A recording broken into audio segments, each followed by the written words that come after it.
कैसे हैं? आशा है आप लोग अच्छे होंगे, स्वस्थ होंगे, घरों में होंगे। आज हम लोग चैप्टर 6 का जो लास्ट टॉपिक है फ्यूल इफिशियंसी, उसके बारे में डिस्कस करेंगे।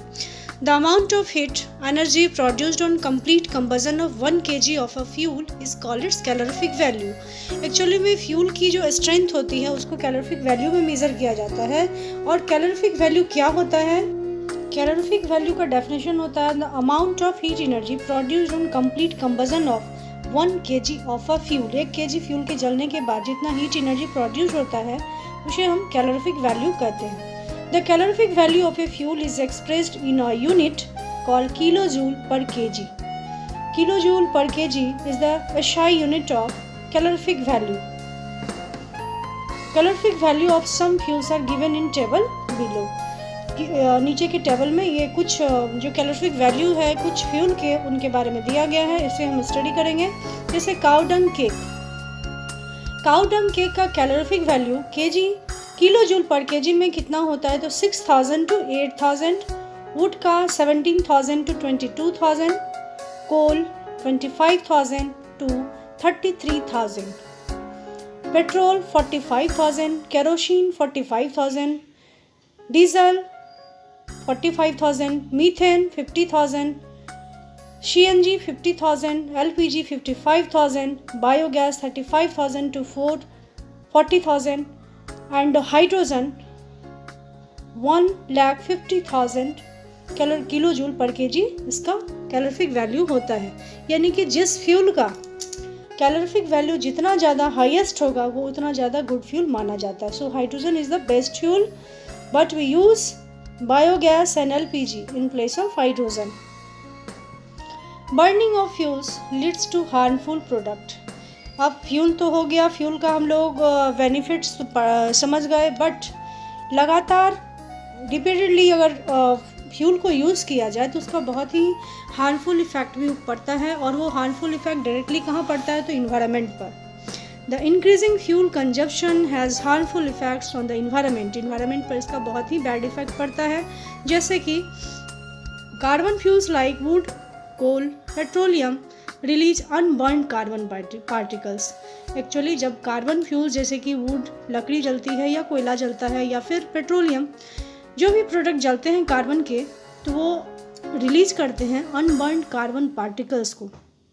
These fine particles are dangerous pollutants causing respiratory disease such as asthma. ये जो particles होते हैं अनबर्न पार्टिकल्स जो इनकम्प्लीट कंबसन से निकलते हैं, जो प्रॉपर कंबसन नहीं हो पाता है फ्यूल का तभी निकलते हैं, तो उससे क्या होता है? तो बहुत सारे जो रिस्पायरेटरी डिजीज़ होने का चांस हो जाता है, जैसे कि अस्थमा, सांस लेने में तकलीफ होने लगती है। Incomplete combustion of these fuels gives carbon monoxide gas. और जब भी इस ऐसे फ्यूल्स का इनकम्प्लीट कंबसन होता है, यानी कि ऑक्सीजन का सप्लाई जब कम हो जाता है, रिड्यूस कर जाता है, तब ये कंबसन जो होती है उसको इनकम्प्लीट कंबसन बोलते हैं। उससे क्या होता है? तो पॉइजनस गैस निकलती है जिसका नाम है carbon monoxide gas. Formula of carbon monoxide is CO। It is a very poisonous gas. It is dangerous to burn coal in a close room.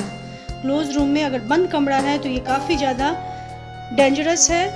The carbon monoxide gas produced can kill person sleeping in that room. ऐसे room में जहाँ पर वो closed है, बंद पड़ा है room और कहीं से भी एयर का सप्लाई नहीं हो रहा है, तो ऐसे रूम में सोने वाले व्यक्ति की मौत तक हो जाती है। So it is very dangerous. Third है combustion of most fuels releases carbon dioxide in the environment. बहुत सारे फ्यूल्स के कंबसन होने पर क्या होता है? तो CO2 गैस इन्वायरमेंट में रिलीज होते हैं। और increased concentration of CO2 in the air और atmosphere is believe to cause global warming. और जो CO2 का इतना कंसंट्रेशन एटमॉस्फेयर में बढ़ता है, इससे एक ज़बरदस्त खतरा क्या होती है इन्वायरमेंट पर? तो ग्लोबल वार्मिंग की कंडीशन आ जाती है, ग्रीन हाउस इफेक्ट की कंडीशन हो जाती है। Global warming is the rise in temperature of the atmosphere of the earth. Global warming क्या होता है? तो टेम्परेचर राइज कर जाना, अर्थ सरफेस का, एटमॉस्फेयर का टेम्परेचर राइज कर जाना, जिससे अर्थ सरफेस काफ़ी हॉट हो जाती है। This results among other things. और इसका क्या बैड इफेक्ट होता है? तो ज़्यादा हीट होने की वजह से पोलर ग्लेशियर्स जो भी हैं वो मेल्ट होने लगते हैं, which reaches to rise in the sea level, जिसके वजह से क्या होता है, तो सी लेवल का वाटर लेवल जो है सो राइज कर जाता है। फ्लड्स आते हैं कोस्टल एरियाज़ में, लो लाइंग लैंड्स एरियाज़ में इवन भी परमानेंटली सबमर्ज्ड अंडर वाटर, और जो लो लेइंग एरिया है वो टोटली पानी में डूब जाते हैं और उनका एग्जिस्टेंस ख़त्म हो जाता है। Burning of coal and diesel releases sulphur dioxide gas. वहीं पर जब कोल को जलाया जाता है और डीजल जलता है तो उससे सल्फर डाइऑक्साइड जैसी पॉइजनस गैस फॉर्म होती है, रिलीज होती है। Sulphur dioxide, the formula of sulphur dioxide is SO2। It is an extremely suffocating and corrosive gas. ये जो सल्फर डाइऑक्साइड गैस है ये बहुत ही ज़्यादा सफोकेटिंग यानी दम घुटने वाला, एंड कोरोसिव मीन्स जो स्किन इफेक्ट करे, उस टाइप का ये पॉइजनस गैस होता है। Moreover petrol engines give of gases oxides of nitrogen. इतना ही नहीं, जो पेट्रोल इंजन्स हैं व्हीकल्स, उससे गैसियस ऑक्साइड्स निकलते हैं नाइट्रोजन के, और oxides of sulphur and nitrogen dissolve in rain water and form acids. Such rain is called acid rain. जब वर्षा के पानी के साथ सल्फर और नाइट्रोजन के ऑक्साइड डिसॉल्व हो जाते हैं तो वो एक एसिडिक फॉर्म में कन्वर्ट हो जाते हैं, और such rain is called acid rain. और ऐसे ही रेन को हम लोग क्या कहते हैं, एसिड रेन, जिसमें सल्फर और नाइट्रोजन के ऑक्साइड्स डिसॉल्व होते हैं। Acid rain is very harmful for crop building and soil.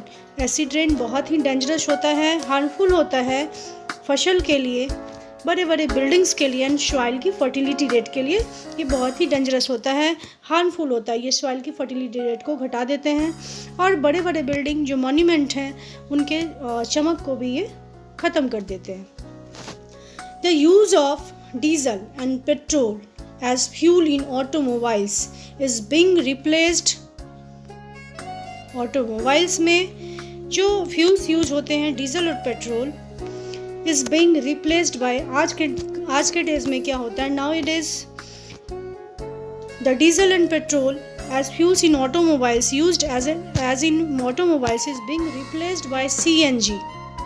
आजकल CNG जो है पेट्रोल और डीजल के जगह CNG का यूज होता है, और CNG क्या है, कंप्रेस्ड नेचुरल गैस है, because CNG produces the harmful products in very small amounts. CNG का यूज़ क्यों होता है, क्योंकि वो बहुत ही स्मॉल अमाउंट में, बहुत ही लिटिल अमाउंट में हार्मफुल प्रोडक्ट्स को, गैसेस प्रोडक्ट को रिलीज करती है। CNG is a cleaner fuel, show called CNG is a cleaner fuel.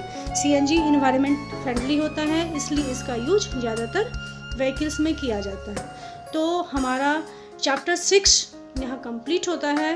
इसका टोटल जो टॉपिक था हम लोग पढ़ चुके हैं। अब नेक्स्ट हम लोग फिजिक्स पढ़ना स्टार्ट करेंगे, चैप्टर 11। थैंक्स।